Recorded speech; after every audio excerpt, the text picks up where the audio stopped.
পেলে বিষ খেয়ে মরবো অন্নপূর্ণা যদি না পাই। এটা অত্যাধুনিক একটা প্রযুক্তি হয়ে গেছে। ভাতার টাকা না পেলে ভাতার ছেড়ে বিষ খেয়ে মরার হুমকি। এই ভাতার জন্য কত ভাতার যে বইয়ের আদর না খাইয়া মুগুর খাইয়া বাঁচতেছে তা বলার বাইরে। আমার ভুল হয়েছে, ক্ষমা করে দেন।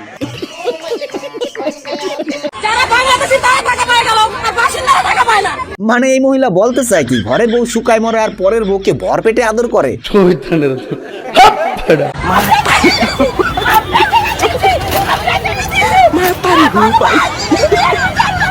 ভারতীয় নাট্য বা রঙ্গমঞ্চে এর থেকে অভিজ্ঞ লোক পাওয়া খুবই দুষ্কর। হ্যাঁ, অভিনয়ের লেভেলটা দেখছো, টাকা ঢোকে নাই বলে রাস্তায় ছাতার উপর অত্যাচার। ভগবান উপর থেকে ভাবতেছে মানুষের হাত পাও সবকিছু দিলাম খাইটা খাওয়ার জন্য, কিন্তু তুমি খয়রাতি না পাওয়ার জন্য আমার কাছে কেস ঠুকতাছো।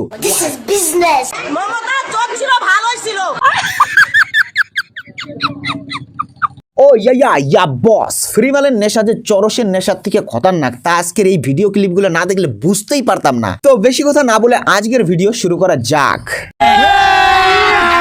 अभी मजा आएगा ना भिड़ो। মমতা জব ছিল ভালোই ছিল, মমতা টাকা দিছে সবাইকে, আর এই শালা কি করতেছে, এই শালাকে খেলা, ওই শালা টাকা দিচ্ছে। এদের কথা শুনলে কি মনে হয় চোর হইলেও ভালো ছিল, কারণ টাইম টু টাইম মাল সাপ্লাই দিত। নিজেদের ঘরের জিনিস চুরি হয়ে যাচ্ছিল, সেদিকে এনাদের কোনো হুঁশ নাই। ফিরির নেশায় বীর্য মাথায় উঠে গেছে, তাই চোরের রোজয় গান গায়। একটা সত্যি কথা বলো তো, শিরদার আটা কি ভাতার লাইনে বন্ধক দিয়েছো?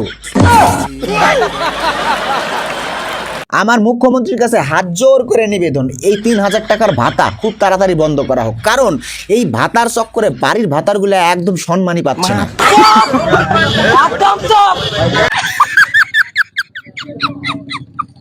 না পেলে বিষ খেয়ে মরবো অন্নপূর্ণা যদি না পাই।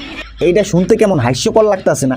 যুগ যুগ ধইরা নিজের বাপের হোটেলে খাইয়া বড় হইছো, আর আজ 2 দিনে সরকারি ভাতার নেশায় ভাতা না পেয়ে নিজের ভাতার ছাইরা বিষ খাওয়ার ধমকি দিতাছো। বস, এটা কিন্তু আমি একদম মানতেই পারলাম না। তাহলে কি এই ভান্ডার চালু হওয়ার আগে কি এই সূর্যের আলো খাইয়া এরা বাইছেছিল? আমার বাড়ি একটা 10 বছরের ফ্রিজ আছে, ভাঙা ফ্রিজ, আমার ভাঙা ফ্রিজ, তাই বলে বাল কি আমি খাদ্য সুরক্ষা পাবো না?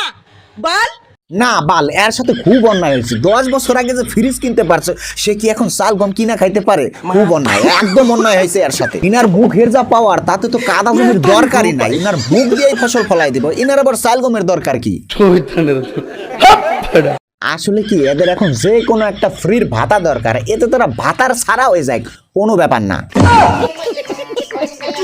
অন্নপূর্ণার মেসেজ এসেছে, কেমন লাগছে?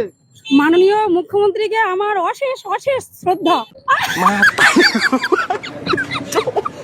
সবাই এখন এমন ছটফট করতেছে যেন ওই 3000 টাকা যদি ব্যাংকে না ঢুকে তাহলে আসল সুখটাই মাটি। কিন্তু পাবলিক তো এইটাই বুঝতে পারতেছে না। সরকার এক হাতে যেমন একটা নরম করে ঢুকাই দিতেছে, অন্য হাত দিয়ে পেছন দিয়ে ওর দিকেও চৌরা দেখে একটা বাইর করে নিতেছে। নিঃসন্দেহে তুই ঠিক কথা বলেছিস।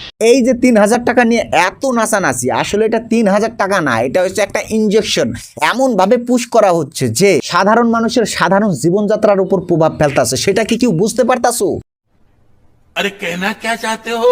এক দিক দিয়ে সামান্য পরিমাণ মাল ঢুকাইয়া অন্য দিক দিয়ে পুরো সিস্টেমটাকে টাইট করে দেওয়া হচ্ছে, আর সেই চাপটা কিন্তু সাধারণ আমজনতার উপরে পড়তাছে। অতএব এই রাজ্যটাকে সুস্থ আর স্বাবলম্বী রাখতে হলে ওই ভাতাগুলাকে বর্জন করে নিজের ভাতাগুলারে আপনায় নেও,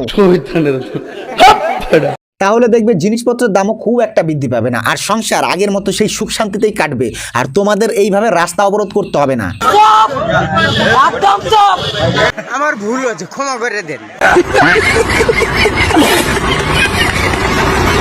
তো বন্ধুরা, আজকের মতো এতটুকু। ভিডিওটা ভালো লাগলে একটা লাইক করো, শেয়ার করো, আর এরকম মজাদার ভিডিও পাওয়ার জন্য চ্যানেলটি সাবস্ক্রাইব করে নাও। তো টাটা, বাই বাই, দেখা হচ্ছে পরের ভিডিওতে।